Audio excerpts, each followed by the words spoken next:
Bueno, vamos a iniciar con este tema, el impacto económico que generan y que han generado estos bloqueos desde ayer.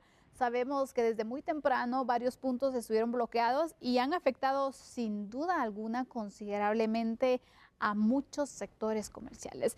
Vemos el tema de los mercados que hoy daban a conocer entonces que no habían tenido compradores, que era una situación muy difícil la que están enfrentando, el tema del traslado de alimentos también, especialmente los productos perecederos. Y bueno, si analizamos cada sector productivo del país, Fernando, vemos las serias consecuencias y las pérdidas millonarias que trae un bloqueo como este. Lo hemos visto en un bloqueo que se da un día, no digamos 2 días consecutivos. Claro. La verdad es que creo que la situación económica del país no está para seguir generando este tipo de paralizaciones en la economía, ¿no? ¿Qué crees tú? Totalmente de acuerdo contigo. Creo que en Guatemala tenemos la costumbre tan garrafal de confundir lo que estipula una norma jurídica y pensar que esa norma jurídica me da a mí el derecho de hacer lo que se me da la gana, cosa que no es así. Me voy a circunscribir a lo que estipula el artículo 26 y el artículo 33 de nuestra Constitución Política de la República de Guatemala. El artículo 26 estipula ese derecho de libre locomoción que tenemos todos los guatemaltecos en el país. Es un derecho fundamental, es un derecho que te permite ir de un punto A a un punto B sin tener ningún tipo de restricción y poder generar todo lo que el ámbito comercial en el cual tú te desenvuelves pues, le permita que ya sean tus servicios, ya sean tus productos, sea cual sea el ámbito por el cual tú generas riqueza, pues obviamente que no se vea trastornado por ningún tipo de circunstancia. Ahora vayámonos al artículo 33. ¿Qué dice el artículo 33? Estipula el derecho de reunión y de manifestación. Pero tú puedes leer la Constitución, amigo y amiga televidente, usted puede leer en este momento ese cuerpo legal y no va a encontrar en ningún espacio que diga a través de bloqueos. El derecho de manifestación no significa bloquear calles, bloquearle la libre locomoción a los demás. Hay un espacio elemental, un axioma que es columna vertebral de nuestra Constitución y dice, prevalece el derecho de la mayoría, el derecho de la comunidad sobre el interés particular. Y perdón, pero estos grupos que se autonombran representantes de lo que el pueblo necesita, cosa que no es así, toman la determinación de tapar calles y decir, bueno, aquí ya no pasa nadie. Eso no está autorizado, eso no tiene ningún espacio en nuestra normativa constitucional para la cual tú puedas venir y decidir, voy a manifestar y entonces le voy a tapar el paso a todos los demás. Aquí no pasan buses, no pasan motos, no pasan camiones, no pasa nada, mucho menos el comercio y si nos vamos a morir de hambre, murámonos de hambre. ¿Cómo puede ser posible que realmente pequeños grupos llenos de gente oportunista, realmente, que solo ve jalar agua para su molino de alguna forma? Porque naturalmente no hay un solo espacio de estos bloqueos que no tengan un interés detrás. Y entonces afectan completamente a todo el resto de la población. Y vemos que las pérdidas que hoy sufre Guatemala por tener 2 días de bloqueos, que realmente son espacios que no tienen ningún tipo de garantía, no tienen ningún tipo de autorización en ninguna norma jurídica, ahí es donde se encuentra la explicación de por qué somos un país que realmente no logra avanzar en muchos aspectos. Entonces, aquí, cualquier forma en donde yo no estoy de acuerdo, que una normativa que yo tenga que cumplir me afecta, puedes llegar y manifiesta de una manera lógica, inteligente, con argumentos, pero no bloquear un país en donde realmente lo que menos necesitamos es más pobreza, en donde lo que menos necesitamos es más violencia, porque los bloqueos automáticamente lo que acarrean es disparo de esa hormona llamada adrenalina, y que cuando las personas están en ese tumulto, el mismo Código Penal y el Procesal Penal establecen los espacios de la psicología tumultuaria, lo primero que piensas es, yo soy Superman, yo soy la superchica y a mí nada me va a pasar y yo voy a hacer prevalecer lo que yo quiero ante la autoridad haciendo lo que a mí se me dé la gana. No es así. un ordenamiento de una sociedad basada en normas, en leyes, debe ser anteponer el derecho de la comunidad ante los intereses particulares. Sin duda alguna, Fernando. Mira, yo estoy de acuerdo y te robo las palabras. Hay intereses detrás, eso es el punto. Yo creo que la sociedad ya hemos diferenciado cuando hay paralizaciones, hay manifestaciones por un objetivo que tenemos todos en común. Se ha dado, de hecho, en la historia reciente de nuestro país, paralizaciones donde la población dice, bueno, estamos indignados por esta situación. Se unen sectores, se ha dado de una forma ordenada. Recordemos, recientemente se ha dado dentro de la historia guatemalteca este tipo de movimiento cuando tú dices, bueno, hay un interés general y en común que tenemos los guatemaltecos y ves cómo se desarrolla este tipo de manifestaciones pacíficas, ordenadas, sí se ha visto. Y creo que a raíz de este tipo de situaciones y ejemplos es que ahora cuando vemos bloqueos como estos decimos, no, ojo, esto estaba dirigido por ciertos grupos, esto tiene ciertos intereses también y se está saliendo de control. Y lo vemos porque hoy, con esta serie de bloqueos que hemos observado, lo veía, muchos guatemaltecos hacían catarsis de todo lo que estaba pasando. Yo compartí un poco en las redes sociales la situación, ¿no? que me había tocado también vivir y de verdad no te imaginas la cantidad de guatemaltecos que me escribían y me decían, sí, yo estuve tantas horas y dándome a conocer su inconformidad respecto a esta situación, pero ¿y en qué nos va a ayudar? Yo no pude llegar a mi trabajo, yo dependo de lo que hago en el día y no pude ganar nada en el día. ¿Qué voy a llegar a mi familia? O sea, de verdad, una serie de preocupaciones que daba a conocer la gente y decía yo, bueno, todos están en ese descontento. Hay un grupo que está accionando por este tipo de medidas. Sabemos que incluso algunos tenían complicaciones de decir, bueno, ahora tengo que ver cómo ajusto mi presupuesto para un seguro, por ejemplo, pero tengo que cumplir. E incluso, imagínate, hablaba con personas que no viven en el país y me decían, pero ¿cuál es el problema? Estados Unidos es obligatorio el seguro, ¿por qué no lo quieren aceptar? Bueno, y entonces, ¿por qué las autoridades no toman medidas contra los manifestantes? Porque así pasa en otros países.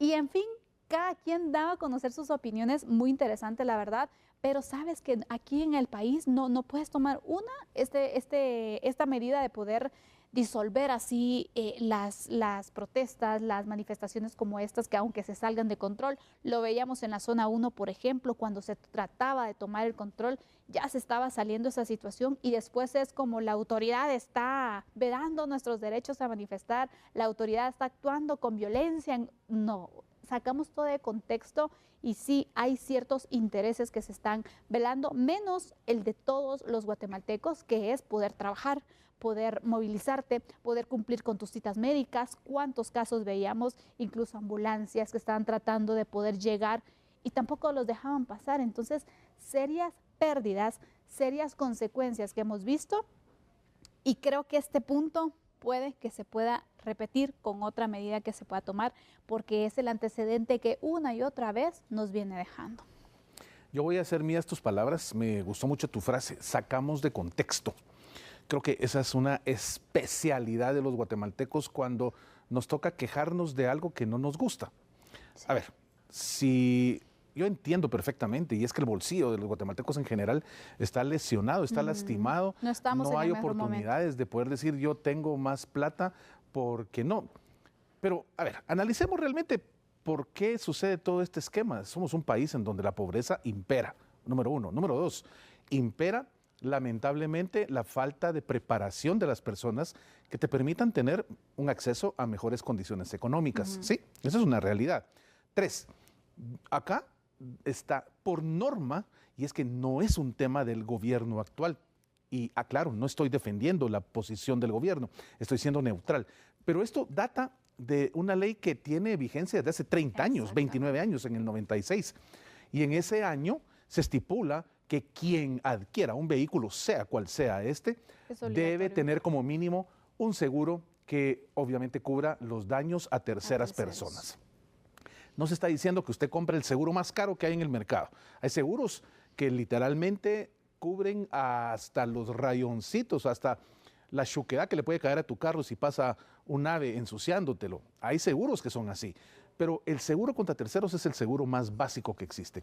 Y si yo me voy a meter a invertir en un medio de transporte sea una motocicleta, sea un vehículo de 4 ruedas o más grande, entonces tengo que entender, uno, año con año, tengo la obligación de pagar impuesto de circulación del vehículo. No me lo puedo quitar, ahí está en la norma.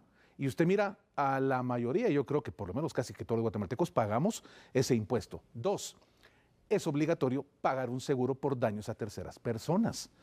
Como mínimo, perdón, pero estamos viendo la realidad de un país en donde las estadísticas que brinda el ICS, el hospital, los dos hospitales públicos que tenemos, el Roosevelt y el San Juan de Dios, en donde se va todo el presupuesto. Se va en accidentes. ¿Y quién ocupa la mayor cantidad de esos accidentes a diario? La respuesta todos lo sabemos. Lamentablemente es el motorista. Después, obviamente, viene todo el demás esquema del accidente de tránsito que involucre vehículos de 4 ruedas o más. Pero la realidad en este país es que somos un país en donde usted analiza qué sucede de lunes a lunes y encuentra un montón de borrachos, de borrachas, al frente del volante de la motocicleta, del vehículo de 4 ruedas, y cuando tienen un percance, lo primero que hacen es ponerse a llorar porque se cayó, porque se lastimó, y no analizan la imprudencia en la cual estaba generando su manejo, lo cual le llevó obviamente a tener ese tipo de accidentes.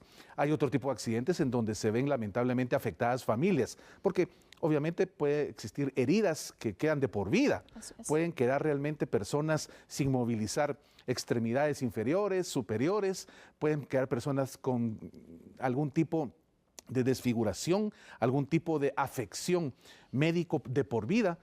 Y cuando tú miras del otro lado, ¿quién tuvo la culpa? ¿Fue un borracho o fue una borracha que en su impericia y en su mentalidad de sentirse que realmente el mundo no puede hacer nada contra él o contra ella, van e impactan a otras personas y les cambian la vida completamente? ¿Qué sucedería si tuviéramos un Estado fuerte? Que es lo que siempre estamos quejándonos. Es que Guatemala realmente tan débil que es en muchos aspectos. Sí, somos débiles en muchos aspectos. El gobierno nos debe mucho a todos los guatemaltecos. Nos debe carreteras, nos debe mejor sistema de salud, nos debe mejor sistema de educación. Eso viene desde siempre.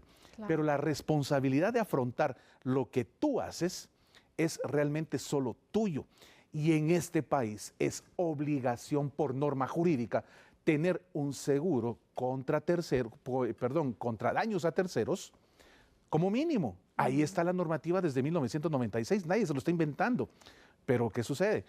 Preferimos realmente muchos, no digo que todos, pero hay muchas personas que tú las ves gastándose el dinero en cualquier otro tipo de cosas que afectan su existencia, en vez de hacer algo que realmente pues, va a ser un beneficio para la comunidad.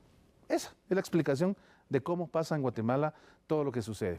Y los bloqueos, volvemos al punto, afectaron el bolsillo de la gente de bien, de la gente que realmente está trabajando, que realmente va a la tierra a sacar su producto, venderlo para que usted y yo comamos. Pero el bloqueo, que realmente es algo ilegal, es ilegítimo. El bloqueo no significa el derecho de manifestar, perdóneme, pero busquen el diccionario. Hay una gran diferencia entre el derecho a manifestar, que ese sí está cubierto como dogma en la Constitución, a que se le ocurre a cualquier perico a los palotes venir y tapar una calle, una calzada, una avenida, una carretera. Impedir el paso completamente. Entonces, perdón, pero por eso es que somos el país que somos. Entonces, nos ponemos aquí a querer que el gobierno nos dé de todo, pero realmente cuando nos toca a nosotros dar un poquito más, ahí es donde entramos en este tipo de controversias sociales que nos pueden llegar a generar de verdad una problemática que pueda repercutir en mucho tiempo para volver a superarnos como país. Para ir con las conclusiones del tema, Fernando, a mí me sorprendía hoy muchos guatemaltecos que incluso pues entrevistamos o en TN23, conocíamos en las noticias, que se fueron de su casa para poder llegar a su trabajo 2 y 3 de la mañana. Claro, imagínate. Sí. Qué difícil tener que estar así. Y otros que de verdad pasaron muchas horas y lo difícil que le toca al guatemalteco trabajador, al guatemalteco que se las busca, que trata la manera de salir adelante y de sacar adelante a su familia. Esta situación difícil que les ha tocado vivir durante estos 2 días, ¿no? Ahora bien, se ha perdido entonces el rumbo y se ha confundido manifestar con bloquear y lo hemos visto constantemente. Así es. Realmente en los últimos 2 años, si te das cuenta, hemos sufrido de bloqueos y ya llevamos 2 prácticamente grandes por 2 motivos específicamente que nos ha llevado a esta situación y pérdidas económicas.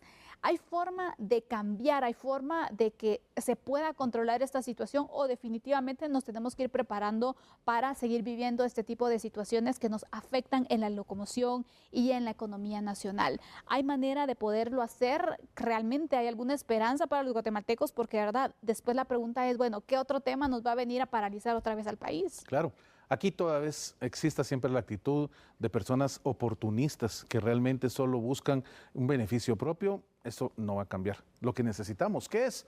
Un Estado fuerte, un Estado que realmente genere la coercibilidad que se necesita cuando hay grupos que evidentemente se ponen a cambiar la estructura de evolución de nuestro país solo por pensar en su beneficio propio. Eso es donde el Estado debe decir taxativamente no más y ejercer, obviamente, la fuerza pública cuando corresponda. Bueno, vamos a cerrar esta parte de los bloqueos, el tema de pérdidas económicas, pero le damos seguimiento porque a raíz de todo esto que ha sucedido en estos 2 días, el gobierno tomó la determinación de derogar el acuerdo que provocó estos bloqueos. Vamos a analizar el tema junto a Max Santa Cruz, que ya se encuentra con nosotros, pero después de la pausa.